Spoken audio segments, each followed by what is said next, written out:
ये वाले लेक्चर में हम जो चैप्टर स्टार्ट करने वाले हैं वो बहुत ही इजी और छोटा चैप्टर है, लेकिन ये चैप्टर बहुत इंपॉर्टेंट हो जाता है इस पॉइंट ऑफ व्यू से, क्योंकि इस पे जो क्वेश्चन आने हैं वो एकदम डायरेक्ट आने हैं और बेसिक आने हैं। तो वो क्वेश्चन गलत करना तो आप अफोर्ड कर ही नहीं सकते हो, ठीक है, क्योंकि वो मेजॉरिटी ऑफ क्वेश्चंस वही रहने वाले हैं जो हम आज की क्लास में डिस्कस कर लेंगे। तो इसीलिए आपकी जिम्मेदारी ज़्यादा बनती है कि आज के लेक्चर को एकदम ढंग से देखना, और यहाँ से रिलेटेड जो क्वेश्चन आएंगे एग्जाम में उनमें 1% भी आपसे गलती ना हो, इस बात को मेक श्योर करना, ठीक है। हेलो डियर स्टूडेंट्स, मेरा नाम शिवम महिंद्रू है। मैं आपका स्वागत करता हूं अपने चैनल बायोस्कोप के अंदर। और आज की क्लास के अंदर हम एनसीईआरटी शॉटगन सीरीज का जो चैप्टर करने वाले हैं that is microbes in human welfare. बिना किसी टाइम वेस्ट करते हुए पहला क्वेश्चन स्टार्ट करते हैं बेटा। पहले क्वेश्चन में लिखा है which kingdom of living organism contain micro organism. तो जनरली वो किंगडम जो यूनिसेलर होंगे उनमें माइक्रो ऑर्गेनिज्म सबसे ज़्यादा मिलेंगे। तो the correct answer should be Monera kingdom and protista. तो ये दो किंगडम है बेटा जहाँ पे आपको क्या दिखने वाले हैं, जहाँ पे माइक्रो ऑर्गेनिजम्स एम्पल अमाउंट में सबसे ज़्यादा देखेंगे। क्या सर किसी दूसरे किंगडम में माइक्रोस्कोपिक ऑर्गेनिज्म नहीं हो सकते हैं? बिल्कुल हो सकते हैं, ऐसा मैंने बिल्कुल नहीं बोला, लेकिन पूरा का पूरा किंगडम ही माइक्रोस्कोपिक हो तो वो वही किंगडम हो सकते हैं ना। हमारे 5 किंगडम है, मोनेरा, प्रोटिस्टा, फंजाई, प्लांटे और एनिमेलिया। इसमें से कौन से हैं जो यूनिसेलर इन नेचर है? तो आपको ये आंसर पता होगा कि मोनेरा और प्रोटिस्टा दोनों यूनिसेलर है, ठीक है। मोनेरा प्रोकैरियोटिक यूनिसेलर है और जो प्रोटिस्टा है वो यूकैरियोटिक यूनिसेलर है, बट यूनिसेलर तो है। Next question, which micro organism grows in milk and converted into curd. तो कौन सा ऑर्गेनिज्म है बेटा? LAB। LAB की फुल फॉर्म क्या है? Lactic acid bacteria. Lactic acid bacteria. तो LAB याद रखना है आपको। इसको लैक्टोबैसिलस भी बोलते हैं। बैसिलस क्यों? क्योंकि रॉड शेप का होता है। तो आपने पढ़ी है बेटा, है ना, स्फेरिकल शेप का बैक्टीरिया, रॉड शेप का बैक्टीरिया, स्पाइरल शेप का बैक्टीरिया, जिसके अलग अलग नाम देते थे हम, कोकस, बैसिलस, विब्रियो, स्पाइरलम, ये सब शेप के बेसिस पे। नेक्स्ट, LAB मतलब lactic acid bacteria improve the nutrition quality of the curd by increasing. ये क्वेश्चन को किसी दूसरे तरीके से भी पूछा जाता है कि एक्चुअल में कर्ड में ऐसा क्या है जो मिल्क में एब्सेंट है, या फिर जब मिल्क कर्ड में कन्वर्ट हो जाएगा तो उसकी न्यूट्रिशन वैल्यू कैसे बढ़ जाएगी। तो आपको याद रखना है बेटा, जो कर्ड है उसमें विटामिन B12 जो है उसका अमाउंट होता है। Vitamin B12 is present in curd, ठीक है। और ये LAB है जो इसकी क्वांटिटी को इंप्रूव करता है। ये भी बहुत इंपॉर्टेंट क्वेश्चन है, मार्क कर लेना आपको। The puffed appearance of the dough, ठीक है, is due to the production of. तो जो डो है बेटा वो आपका जो है वो कैसे फ्लफी कैसे हो जाता है, पफ कैसे बन जाता है उसमें? तो ये बनता है आपका एक गैस की वजह से जिसका नाम है कार्बन। गैस का नाम है कार्बन डाइऑक्साइड। याद रखना है आपको, CO2, ठीक है। तो CO2 की वजह से the dough use for making bread in fermentation is fermented by a microbe. तो बेटा ये क्वेश्चन जो है आपको याद रखना है, ये नाम जरूर दिखेगा, यीस्ट। और यीस्ट का भी नाम क्या है? तो सैकेरोमाइसीस। माइसीस सर वेसी, स्पेलिंग एकदम ध्यान से, सेपरेटली अंडरलाइन। और ये एक ऐसी यीस्ट है बेटा जो कि 2 नाम रखती है, क्योंकि ये बेकरी प्रोडक्ट्स, ब्रेड वगैरह बनाने में, ठीक है, यूज होती है फर्मेंटेशन के टाइम पे, तो इसलिए इसको बोलते हैं हम बेकर्स यीस्ट। लेकिन यही सेम यीस्ट जो है फर्मेंटेशन के दौरान इथेनॉल या अल्कोहल भी बनाती है। तो जब ये बेवरेजेस बनाने में अल्कोहलिक इंडस्ट्री में यूज हो रही है तो इस यीस्ट का एक और नाम होता है, वो आप बताओगे। तो saccharomyces cerevisiae has 2 names, one is baker's yeast और दूसरा क्या है जब वो अल्कोहल बनाने में यूज करेगा। ये क्वेश्चन आपके ऊपर छोड़ा, कमेंट सेक्शन में लिखना, मैं चेक करूंगा। आगे देखो, which traditional drink in some part of south India is made by fermentation of sap of palm tree. तो कौन सी है बेटा? तो ताड़ी, टॉडी लिखते हैं लेकिन इसको टॉडी, ठीक है। नेक्स्ट बेटा मैचिंग, हमारा फेवरेट क्वेश्चन, प्रोपियोनी बैक्टीरियम शर्मानी, ये है स्विस चीज़ बनाने के लिए रिस्पॉन्सिबल। स्विस चीज़ का कैरेक्टरिस्टिक फीचर है कि इसमें बड़े बड़े होल्स होते हैं। टॉम एंड जेरी वाली आपने देखी होगी जो चीज़ होती है जिसमें बहुत बड़े बड़े होल्स थे, वो बड़े बड़े होल्स इस वजह से क्योंकि कार्बन डाइऑक्साइड का प्रोडक्शन बहुत ज़्यादा है। एक और ब्लू कलर की चीज़ है बेटा जो कि पेनिसिलियम रॉकफोर्टाई नाम की फंगस से बनती है, ठीक है, जिसको बोलते हैं रॉकफोर्ट चीज। इसका कैरेक्टरिस्टिक ब्लू कलर होता है। ये भी आपको रिवाइज हो गया, ठीक है। नेक्स्ट आपका दिया हुआ है सैक्रोमाइसिस सर्वेसी, तो ये ऑलरेडी नो इथेनॉल बनाने में यूज होती है बेवरेजेस के अंदर। और तीसरा एस्परजिलस नाइगर जो सिट्रिक एसिड बनाने में यूज होता है। एंड पेनिसिलियम नॉटेटम, सबसे पहली एंटीबायोटिक पेनिसिलियम नॉटेटम से मिली थी और एंटीबायोटिक का नाम था पेनिसिलिन, ठीक है। उसके बाद production on industrial scale requires growing microbe in large vessel called as. तो माइक्रोब्स को अगर आपको बड़े लेवल पे ग्रो कराना है, क्यों?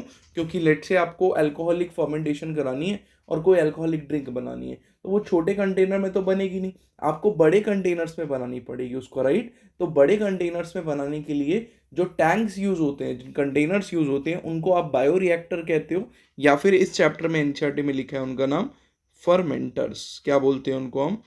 फर्मेंटर्स। इनमें फर्मेंटेशन कराई जाती है, तो एकदम बड़े बड़े फर्मेंटर्स यूज होते हैं। और आपके एनसीईआरटी में फर्मेंटर्स का डायग्राम भी दिया हुआ है, जाके चेक करना, ठीक है। आगे देखो, from the given table choose the alcoholic drink that is produced without distillation. उस ड्रिंक का नाम बताओ जो कि विदाउट डिस्टिलेशन बनती है। तो वाइन और बियर बेटा, ये दोनों विदाउट डिस्टिलेशन बनती है। विस्की, ब्रांडी और रम जो है ये विद डिस्टिलेशन, डिस्टिलेशन के बाद बनाई जाती है।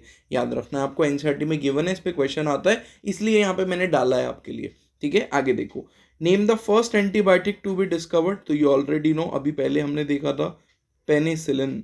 Penicillin was the first antibiotic to be discovered. देखो एक और मैचिंग टाइप का क्वेश्चन हमारा फेवरेट, तो एसिडोबैक्टर एसिटाई, चिल्ला चिल्ला के खुद ही बोल रहा है ये नाम कि एसिटिक एसिड बनाता हूँ भाई साहब मैं। क्लोस्ट्रीडियम ब्यूटाइलिकम, तो ये भी चिल्ला चिल्ला के बोल रहा है कि मैं ब्यूटाइलिक एसिड बनाता हूँ, तो रटने की जरूरत ही नहीं है उस चीज़ को।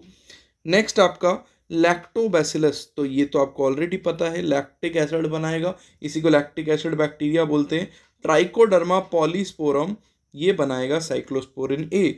Cyclosporin A is a immunosuppressive agent, ठीक है। इसके बारे में बता देना मैंने इसलिए ज़रूरी समझा क्योंकि इस पे क्वेश्चन आने के चांसेस ज़्यादा रहते हैं। इम्यूनोसप्रेसिव एजेंट कब यूज़ होगा? ऑर्गन ट्रांसप्लांट के केस में यूज़ होता है, ताकि बॉडी रिजेक्ट ना कर दे उस ऑर्गन को, तो थोड़े टाइम के लिए काम करते हैं, इम्यूनिटी को सुला देते हैं। तो सुलाने के लिए इम्यूनिटी को जो यूज़ होता है that is your what, that is cyclosporin A. तो इंपॉर्टेंट है, कहाँ से मिल रहा है? ट्राइकोडर्मा पॉलीस्पोरम नाम की फंगस से, it is a fungus. Next देखो बेटा, which group of enzyme is use in detergent. Detergent में एक एडिशनल एंजाइम डाला जाता है which helps to remove oily stain. तो ऑयल लिपिड होते हैं बेटा, तो लिपिड या ऑयल्स को तोड़ने के लिए आपके डिटर्जेंट के अंदर डाला जाता है एक एंजाइम जिसका नाम है लाइपेज। याद रखना है, तो लाइपेज एक ऐसा एंजाइम है जो कि कहाँ डाले जाते हैं, लाइपेजेस जो ऐसे एंजाइम है जो कि कहाँ डाले जाते हैं आपके डिटर्जेंट में ऑलरेडी, ताकि ऑयल के जो निशान है वो जल्दी रिमूव हो जाए। ऐसे ही बेटा एक और आपके एनसीईआरटी में टर्म दिया हुआ है जो कि दिया है बॉटल्ड फ्रूट जूस के बारे में, कि बॉटल्ड फ्रूट जूस को क्लियर करने के लिए, है ना, जो आप पैकेट फ्रूट जूस लाते हो उसमें क्लियर करने के लिए इंडस्ट्रियल लेवल पे कुछ एंजाइम्स ऐड किए जाते हैं। वो एंजाइम्स का नाम आप मेरे को कमेंट बॉक्स में बताओगे, नहीं पता तो जाके रिवाइज करो। और फिर भी नहीं समझ में आ रहा है तो बहुत ही छोटी सी प्यारी सी वन शॉट वीडियो मैंने ऑलरेडी अपने चैनल पे अपलोड करी हुई है, वो जाके देख लो, आपको समझ में आ जाएगा, रिवाइज हो जाएंगे कॉन्सेप्ट्स, ठीक है, कि बॉटल्ड फ्रूट जूस को क्लियर करने के लिए क्या यूज होता है। चलो क्वेश्चन नंबर 13 पे आते हैं बेटा। Dash is a blood cholesterol lowering agent. तो कौन है जो कि ब्लड कोलेस्ट्रॉल को लो करता है? तो correct answer is statin. Very important, याद रखना, ठीक है। तो बेटा स्टैटिन जो है वो ऐसे ड्रग्स हैं, ऐसी मेडिसिन ऐसे केमिकल्स हैं जो कि क्या करते हैं, ब्लड कोलेस्ट्रॉल को कम करने का काम कर रहे हैं, प्रोड्यूस्ड बाय यीस्ट। अब ये स्टैटिन बनता किससे है? तो ये जिस यीस्ट से बनता है उसको बोलते हैं मोनेस्कस परप्यूरियस, याद रखना है। तो मोनेस्कस purpureus is the name, scientific name of the yeast. Yeast the type of fungus, yeast जो कि क्या प्रोड्यूस करती है, स्टैटिन। और स्टैटिन आपकी बॉडी में क्या काम कर रहा है, क्योंकि आपकी बॉडी पे एक्ट करता है इसलिए इसको बायोएक्टिव मॉलिक्यूल कह रहे हैं। क्या काम कर रहा है? ब्लड कोलेस्ट्रॉल को कम करने का काम करता है, as simple as that. Next देखो, dash produces by the bacterium streptococcus. तो आपके एनसीईआरटी में लिखा है बेटा स्ट्रेप्टोकाइनेज। स्ट्रेप्टोकाइनेज, स्ट्रेप्टोकाइनेज एक बायोएक्टिव मॉलिक्यूल है बेसिकली, जो कि किससे बनता है? स्ट्रेप्टोकोकस से। And modified by genetic engineering and used as a clot buster. ये आपकी बॉडी में क्लॉट बस्टर का काम करता है कि जब क्लॉट बन जाएंगे तो, and for removing what from the blood vessel clot, तो किसी को भी हार्ट अटैक, मायोकार्डियल इन्फ्रैक्शन जैसी कंडीशन क्रिएट होती है जिसमें ब्लड वेसल के अंदर क्लॉट बन जाते हैं, ठीक है, तो उन क्लॉट्स को रिमूव करने के लिए, तुरंत रूप से तोड़ने के लिए हम स्ट्रेप्टोकाइनेस का यूज़ कर सकते हैं, जो कि हमको किससे मिलता है, स्ट्रेप्टोकोकस, जो कि एक टाइप की बैक्टीरिया की जीनस है। तो स्ट्रेप्टोकोकस से स्ट्रेप्टोकाइनेस मिलता है। तो दोबारा सुनो, एक तो स्टैटिन जो कि ब्लड कोलेस्ट्रॉल को कम करता है, एक स्ट्रेप्टोकाइनेस जो कि क्या कर रहा है, ब्लड, आपके जो ब्लड वेसल्स के अंदर क्लॉट बन जाते हैं उसको तोड़ता है। तो मायोकार्डियल इन्फेक्शन या हार्ट अटैक के केस में इसको यूज़ किया जा सकता है। एक cyclosporin A which is a immunosuppressive agent. इन तीनों में से किसी एक पे आपको हर साल एग्जाम में क्वेश्चन दिखता है, कभी कभी तो तीनों दिख जाते हैं। तो you have to make sure कि ये चीज़ें आपको याद रहें, ठीक है। साइक्लोस्पोरिन किससे मिलता है आपको, ट्राइकोडर्मा पॉलीस्पोरम से, ठीक है, ये भी बता दिया। चलो आगे बढ़ो। Physical removal of large and small particles from sewage through filtration and sedimentation. तो ऑब्वियसली बात है, फिल्ट्रेशन और सेडिमेंटेशन मतलब सिर्फ फिजिकल प्रोसेसेस के थ्रू आप सीवेज से रिमूव कर रहे हो इन सब चीज़ों को। तो ये कौन से ट्रीटमेंट के अंडर आएगा, तो it will come under primary treatment. कैसा ट्रीटमेंट है ये, प्राइमरी। आपको याद होगा बेटा, नहीं याद तो एकदम से मैं आपको रिवाइज करा देता हूँ, ध्यान से सुनना, इतना मुश्किल नहीं है, आसान है। कि एक्चुअल में यहाँ पे सीवेज ट्रीटमेंट प्लांट को दो पार्ट्स में डिवाइड किया जा सकता है। एक पहला है primary treatment and the other one है सेकेंडरी ट्रीटमेंट। प्राइमरी ट्रीटमेंट को फिजिकल ट्रीटमेंट भी बोलते हैं, जिसमें पानी को छाना जाएगा, जो भी सीवेज आएगा, गंदगी निकलेगी सीवर्स वगैरह से, वो सारी जाएगी, उसको छान कर और उसको फिर सेडिमेंट कर देते हैं। सेडिमेंट मतलब बस उसको छोड़ दिया, और जो जितने भी घूमते हुए पार्टिकल है, सस्पेंडेड पार्टिकल्स हैं, वो नीचे आके थोड़ी देर के बाद बैठ जाएंगे, फिर ऊपर से पानी को निकाल लिया, ठीक है। फिर उसको भेजा जाता है सेकेंडरी ट्रीटमेंट में, जिसको बायोलॉजिकल ट्रीटमेंट कहते हैं। वहाँ पे हम बायोलॉजिकल माइक्रोब्स का यूज़ करते हैं ट्रीटमेंट करने के लिए, किसका, सीवेज का, ठीक है। तो सीवेज के ट्रीटमेंट के लिए, इसलिए उसको बायोलॉजिकल ट्रीटमेंट भी बोला जाता है। तो हमको जो ज़्यादातर पढ़ना होता है बायोलॉजिकल ट्रीटमेंट। सवाल ये है कि बायोलॉजिकल ट्रीटमेंट में क्या होता है, तो पहले एरोबिक ट्रीटमेंट होगा, ठीक है, फिर होगा बेटा आपका क्या, एनारोबिक ट्रीटमेंट। तो एरोबिक ट्रीटमेंट पहले देते हैं, फिर क्या करते हैं, एनारोबिक ट्रीटमेंट करते हैं। सीवेज ट्रीटमेंट प्लांट एक बहुत ही इंपॉर्टेंट टॉपिक है इस चैप्टर का, ठीक है, और एग्जामिनर का ऐसे बहुत ही फेवरेट टॉपिक है कि भाई पूछ लेंगे ऐसे ही, ठीक है। नींद से उठ के इस चैप्टर से एक क्वेश्चन बनाना हो तो सीवेज ट्रीटमेंट प्लांट या फिर बायोएक्टिव मॉलिक्यूल या फिर एसिड्स वाले क्वेश्चन बन सकते हैं, है ना, कि एस्परजिलस नाइगर कौन सा टाइप का एसिड बनाता है। तो ऐसे क्वेश्चन कर चुके हैं सॉल्व ऑलरेडी, नहीं याद तो जाके देखो, कमेंट बॉक्स में आंसर करना एस्परजिलस नाइगर के बारे में। आगे देखो, masses of bacteria associated with fungal filaments, ठीक है, बैक्टीरिया जो है फंगल फिलामेंट्स के साथ आ जाता है to form a mesh like structure called as flocs, ठीक है बेटा। जो एरोबिक टैंक होता है ना, एरोबिक स्लैश डाइजेस्टर, जो एरोबिक टैंक है जहाँ पर आपके बैक्टीरियाज का यूज होता है, एरोबिक बैक्टीरियाज का, वो फंगस के साथ मिलकर एक मैश लाइक स्ट्रक्चर बनाते हैं जिसको हम कहते हैं फ्लॉक्स। फिर ये फ्लॉक्स बीओडी, बायोकेमिकल ऑक्सीजन डिमांड जो होता है पानी का, उसको कम कर देता है। What is biochemical oxygen demand, अभी एक्सप्लेन करूंगा, लेकिन फिलहाल के लिए आप ये बात समझो, जो पानी जितना साफ उसका बीओडी, बायोकेमिकल ऑक्सीजन डिमांड उतना कम। बायोलॉजिकल ऑक्सीजन डिमांड नहीं है बीओडी, बायोकेमिकल ऑक्सीजन डिमांड है। चलो आगे बढ़ते हैं। आगे आपको बोल रहा है the amount of oxygen that would be consumed if all organic matter in 1 litre of water is oxidised by bacteria is called as BOD. इसी को बोलते हैं बेटा बीओडी, इसकी फुल फॉर्म अभी बताई मैंने पिछली स्लाइड पे, अब आप कमेंट बॉक्स में बताओगे मेरे को। BOD, what is the meaning of BOD, as a name suggest biochemical oxygen demand. मैं नहीं बता दी, रहने दो, छोड़, ठीक है, मत बताना। बायोकेमिकल ऑक्सीजन डिमांड का मतलब क्या हुआ, इस बात को समझने की कोशिश करो। Biochemical oxygen demand as the name suggest, कि अगर आपने 1 लीटर पानी लिया, गंदा पानी है, उसमें ऑर्गेनिक वेस्ट प्रेजेंट है, ठीक है, इसीलिए वो गंदा है, आपने उसके अंदर माइक्रोब्स डाले, एरोबिक माइक्रोब्स। ये एरोबिक माइक्रोब्स हेटरोट्रॉफिक है। हेटरोट्रॉफिक मतलब ये फोटोसिंथेसिस से एनर्जी नहीं बना रहे, ये इस पानी में प्रेजेंट ऑर्गेनिक मॉलिक्यूल को ही तोड़ेंगे और अपने लिए एनर्जी बनाएंगे, राइट। तो ये पानी में प्रेजेंट ऑर्गेनिक मॉलिक्यूल को तोड़ के जब एनर्जी बनाएंगे और ये एरोबिक है, तो ये ऑक्सीजन की डिमांड करेंगे, है ना। तो जब ये ऑक्सीजन की डिमांड कर रहे हैं तो हम इस डिमांड को चेक कर रहे हैं। अगर इन माइक्रोब्स ने ज्यादा ऑक्सीजन डिमांड करी, इसका मतलब पानी के अंदर ऑर्गेनिक मैटर, गंदगी भी उतनी ज्यादा थी। लेकिन अगर ये माइक्रोब्स ने ऑक्सीजन कम डिमांड करी, इसका मतलब ये गंदगी भी कम थी।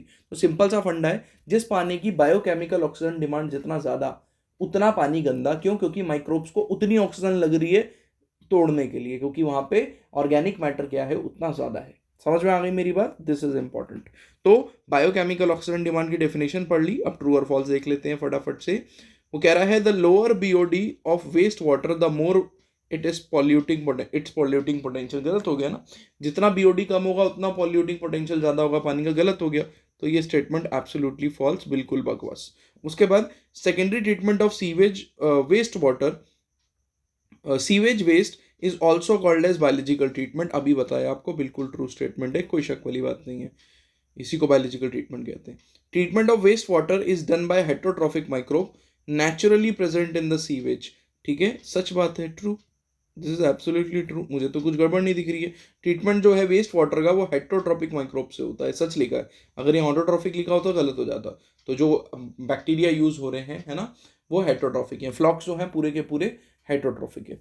नेक्स्ट आपको कह रहा है sediment treated with bacterial flocs is called activated sludge. बिल्कुल सच बात है बेटा, एक बार जब एरोबिक टैंक के अंदर फ्लॉक्स बन गए, फिर उसके बाद उस पानी को सेडिमेंटेशन के लिए छोड़ दिया जाता है ताकि जो तैरने वाले फ्लॉक्स हैं वो नीचे बैठ जाए। जब ये फ्लॉक्स नीचे बैठ जाते हैं तो नीचे फ्लॉक्स का अमाउंट बहुत ज़्यादा हो जाता है, उतने पानी को हम कहते हैं एक्टिवेटेड स्लज। एक्टिवेटेड क्यों? क्योंकि इसमें एक्टिव फ्लॉक्स, एक्टिव माइक्रोब काम कर रहे हैं। अब इसी फ्लॉक को यूज़ किया जा सकता है एज एन इनोक्यूलम। इनोक्यूलम मतलब स्टार्टर। जैसे जब हम दही जमाते हैं तो शुरू में 1 चम्मच हमको क्या डालनी पड़ती है, दूध के अंदर दही डालनी पड़ती है ऑलरेडी, क्योंकि उस दही में लैक्टिक एसिड बैक्टीरिया है। सिमिलरली जो पानी आ रहा है पीछे से, उसमें फ्लॉक्स को ऐड करने के लिए, माइक्रोब्स को ऐड करने के लिए इस एक्टिवेटेड स्लज को वापस से ऐड कर दिया जाता है। आपको रिवाइज हो रहा होगा फुली। अगर आपको नहीं समझ में आ रहा मैं किस भाषा में बात कर रहा हूँ, इसका मतलब आपको एसटीपी बिल्कुल नहीं आता, सीवेज ट्रीटमेंट प्लांट, उसको जाके रिवाइज कर लो फटाक से। आगे देखो अब। अच्छा, ये स्टेटमेंट ट्रू है कि फॉल्स है तो बताया नहीं सर ने, तो ट्रू है। उसके बाद a small part of activated sludge is pumped back into the aerobics digester. ये भी तो लिखा है, सही तो लिखा है। A small part of activated sludge is pumped back into the anaerobic digester. ठीक है, गलत है, फॉल्स। देखा दो बारी क्यों पढ़ा मैंने? क्योंकि यहाँ पर मैंने एनारोबिक को एरोबिक पढ़ लिया। ठीक है, तो डोंट बी लाइक मी, सही पढ़ो, एग्जाम में आपके मार्क्स कट जाएंगे, याद रखना। तो एनारोबिक डाइजेस्टर जो है वो नहीं, उसमें पंप बैक नहीं करते हैं, एरोबिक डाइजेस्टर में पंप बैक करते हैं एक्टिवेटेड स्लज को। तो यहाँ एरोबिक करते थे तो स्टेटमेंट ट्रू हो जाती, अदरवाइज कोई भी गड़बड़ मुझे नहीं दिख रही है स्टेटमेंट में। आगे देखो, कह रहा है इन anaerobic sludge digester during digestion bacteria produce the mixture of gases. बिल्कुल सच बात है, उसी को बायोगैस कहते हैं। Give 3 examples of component of biogas. तो बायोगैस के 3 कॉम्पोनेंट, एक तो मीथेन, साथ में हाइड्रोजन सल्फाइड H2S, साथ में कार्बन डाइऑक्साइड। तो बेटा ये 3 मेजर क्या हैं आपके कंपोनेंट्स हैं, याद कर लेना H2S। और लिखना भी, एग्जाम में अगर कभी लिखने को दे दिया जाए तो आपको पूरा पता होना चाहिए। CH4 को मीथेन कहते हैं, H2S को हाइड्रोजन सल्फाइड, और CO2 को कार्बन डाइऑक्साइड। पता है आपको ऑब्वियसली, लेकिन लिखना भी, वर्ड्स में भी लिख देना। उसके बाद which 2 action plans were initiated by ministry of environment and forest to save major rivers. तो कोई भी दो बताओ, आपके एनसीईआरटी में 2 लिखे हुए हैं, बहुत ही बढ़िया बढ़िया। एक तो है बेटा गंगा एक्शन प्लान, और एक है बेटा यमुना यमुना एक्शन प्लान। तो दोनों बता दिए आपको। Next, the technology of biogas production was developed in India due to the efforts of, तो 2 नाम है बेटा, Indian agriculture research institute IARI, और दूसरा नाम है बेटा क्या, KVIC, khadi and village industry commission. तो ये 2 हैं जिनको श्रेय दिया जाता है कि एक्चुअल में ये बायोगैस प्लांट को हमारी कंट्री के अंदर लेकर आए। Next, give the name of pathogen that attacks insect and other arthropod and is use as a bio control agent. तो ऐसे पैथोजन का नाम बताओ। तो नाम हो जाएगा बकलो वायरस। आपके एनसीईआरटी में दिया है, बायो कंट्रोल एजेंट में जाके चेक करना, बकलो वायरसेस। वेरी इंपॉर्टेंट स्टेटमेंट, मेरी तरफ से स्टार मार्क कर लेना। ये इंसेक्ट्स और आर्थ्रोपॉड्स, बाकी आर्थ्रोपॉड्स को अटैक करता है। Next, the majority of baculo virus use as a bio control agent, बिल्कुल सही बात है। बिलोंग्स टू विच जीनस, तो आपके एनसीईआरटी में लिखा है baculo virus belongs to genus nucleo. Nucleo, 2 minute दो, हाँ, न्यूक्लियो पॉली हेड्रोवायरस। अगर आपका आंसर न्यूक्लियोपॉलीहेड्रोवायरस था तो very good, I am proud of you. आगे देखो, the main source of bio fertilisers are. Bio fertilisers कौन कौन से ऑर्गेनिज्म से मिलते हैं? तो आपकी एनसीईआरटी लिखती है, एक तो बायो फर्टिलाइजर्स ज़्यादातर बैक्टीरिया होते हैं और फंजाई होता है, ठीक है, या फिर आपके क्या होते हैं, या फिर होते हैं ब्लू ग्रीन एल्गे जिसको बोलते हैं साइनोबैक्टीरिया, ठीक है, cyanobacteria. In paddy fields which micro organism serves as an important bio fertiliser. तो पैडी फील्ड के अंदर आपको याद रखना है कौन है जो कि हेल्प करता है, तो साइनोबैक्टीरिया। साइनोबैक्टीरिया के एग्जाम्पल्स तो एनाबीना, नॉस्टॉक, ऑसिलेटोरिया, ये सब पैडी फील्ड चावल की खेती में बहुत यूज होते हैं। क्यों? क्योंकि दो चीज़ें चावल को बहुत चाहिए ग्रो करने के लिए, एक तो पानी और दूसरा इसको चाहिए बहुत ज़्यादा नाइट्रोजन। तो नाइट्रोजन कंटेंट बहुत ज़्यादा होना चाहिए, और नाइट्रोजन कंटेंट कौन इंप्रूव करेगा सॉइल में? Nitrogen fixers. और साइनोबैक्टीरिया से बढ़िया नाइट्रोजन फिक्सर कौन है? तो चावल की खेती में बहुत ज़्यादा यूज़ होते हैं एनाबीना, नॉस्टॉक वगैरह, इनके सॉल्यूशंस घोल के डाल देते हैं और ये क्या करते हैं, बढ़िया से नाइट्रोजन का कंटेंट बढ़ाते हैं। तो चावल की खेती आसानी से हो पाती है, वरना चावल प्लांट, राइस का प्लांट ग्रो ही नहीं कर पाएगा, ठीक है। उसके बाद माइकोराइजा बिलोंग्स टू फंगस, ठीक है, फंगस ग्लोमस, ठीक है। माइकोराइजा कौन सी जीनस को बिलोंग करता है? Glomus is the genus of fungus, याद रखना है। तो mycorrhiza is a symbiotic association of fungus and algae, ठीक है। तो उसको बोलेंगे हम क्या, fungus and root of higher plant. Fungus and algae का एसोसिएशन लाइकेन कहलाता है। नाम को तोड़ते हैं, ठीक है, नाम को तोड़ते हैं, गलती मत करना। माइको मतलब होता है फंगस, राइजा टर्म आई है रूट के लिए। तो हायर प्लांट्स की रूट जब माइको फंगस के साथ एसोसिएशन बना लेती है तो उसको हम बोलते हैं क्या, माइकोराइजा, याद रखना है आपको। और ये कौन सी जीनस को बिलोंग करते हैं? माइकोराइजा, ज़्यादातर ग्लोमस को। Next, dash act as an bio fertiliser for leguminous plant. कौन है जो बायो फर्टिलाइजर का काम करता है लेग्यूमिनस प्लांट के लिए? ठीक है, लेग्यूमिनस प्लांट। तो लेग्यूमिनस प्लांट, लेग्यूम्स के लिए याद रखना है राइजोबियम। एक बैक्टीरिया है बेटा, ये नोड्यूल फॉर्मेशन करता है, आपको याद होगा, ठीक है। तो लेग्यूमिनस प्लांट में नोड्यूल फॉर्मेशन करता है और वहाँ पर क्या करता है, नाइट्रोजन फिक्सेशन का काम। तो ये प्लांट का फायदा कर रहा है, बल्कि ठीक है, प्लांट के साथ जगह रहेगा, इसका भी फायदा कि इसको शेल्टर और फूड वगैरह मिल रहा है, और प्लांट का भी फायदा कि नाइट्रोजन कंटेंट ज़्यादा है तो प्लांट की भी ग्रोथ अच्छे से होती है। तो rhizobium act as a bio fertiliser in leguminous plant, याद रखना लेग्यूमिनस प्लांट में आएगा राइजोबियम पे टिक करना। और अगर आपका पेडी फील्ड्स पे आ गया साइनोबैक्टीरिया पे, साइनोबैक्टीरिया नहीं दिया तो वहाँ पे आपका नॉस्टॉक या एनाबीना ऑसिलेटोरिया में से कुछ दिया होगा। माइकोराइजा तो ग्लोमस, याद रखना। उसके बाद आईपीएम की फुल फॉर्म बता दो जी, यहाँ पे पूछिए। तो आईपीएम की फुल फॉर्म है इंटीग्रेटेड पेस्ट मैनेजमेंट। भाई पेस्ट को मैनेज करना भी तो ज़रूरी है, ठीक है, मैनेजमेंट। क्यों? क्योंकि पेस्ट एक बहुत इंपॉर्टेंट बायो कंट्रोल एजेंट का काम करते हैं। बायो कंट्रोल एजेंट कौन होते हैं बेटा? तो ऐसे माइक्रोब जो कि दूसरे किसी ऑर्गेनिज्म को की पॉपुलेशन को अंडर कंट्रोल रखते हैं, ठीक है, उनको कहते हैं। Dash fungus acts against the several plant pathogen. तो आपकी एनसीईआरटी लिखती है, ये क्वेश्चन बच्चे ज़्यादातर गलत कर देते हैं। ट्राइकोडर्मा, ये दूसरी बार रिपीट हो रहा है ट्राइकोडर्मा। एक तो आया था ट्राइकोडर्मा पॉलीस्पोरम साइक्लोस्पोरिन ए में, ट्राइकोडर्मा एक और जगह नाम दिया हुआ है, वो दिया है बायो कंट्रोल एजेंट में, कि प्लांट पैथोजन, प्लांट डिसीजेस को ट्रीट करने के लिए। कभी कभी ये भी स्टेटमेंट देता है कि प्लांट डिसीज को ट्रीट करने के लिए बताओ कौन सी फंगस यूज होगी या कौन सा एजेंट यूज कर सकते हो आप। तो क्योंकि पैथोजन को मार रहा है, तो trichoderma, point to be noted, ठीक है बेटा। इसी के साथ हमने ये चैप्टर, जो कि छोटा सा प्यारा सा है, क्यों छोटा सा प्यारा सा कह रहा हूँ, क्योंकि जो क्वेश्चंस कराए आपको यही एग्जाम में दिखेंगे पक्का, ठीक है। जब एग्जाम में दिखेंगे तो याद करना शिवम सर को एग्जाम में बैठ के, ठीक है। तो ये अच्छे से कर लेना, बिल्कुल चैप्टर हमारा ख़त्म हो चुका है। And thank you for watching the lecture, ठीक है। अगर इस लेक्चर ने आपकी हेल्प करी, आपको रिवाइज कराया, आपको मज़ा आया इस लेक्चर में, तो लाइक कर देना और नीचे कमेंट करके बताओ आपको लेक्चर कैसा लगा। इस वीडियो को शेयर कर देना बेटा ज़रूर, जल्दी से जल्दी और ज़्यादा से ज़्यादा, ठीक है। अगली क्लास तक पढ़ते रहो, मिलते हैं नेक्स्ट क्लास में। Thank you so much.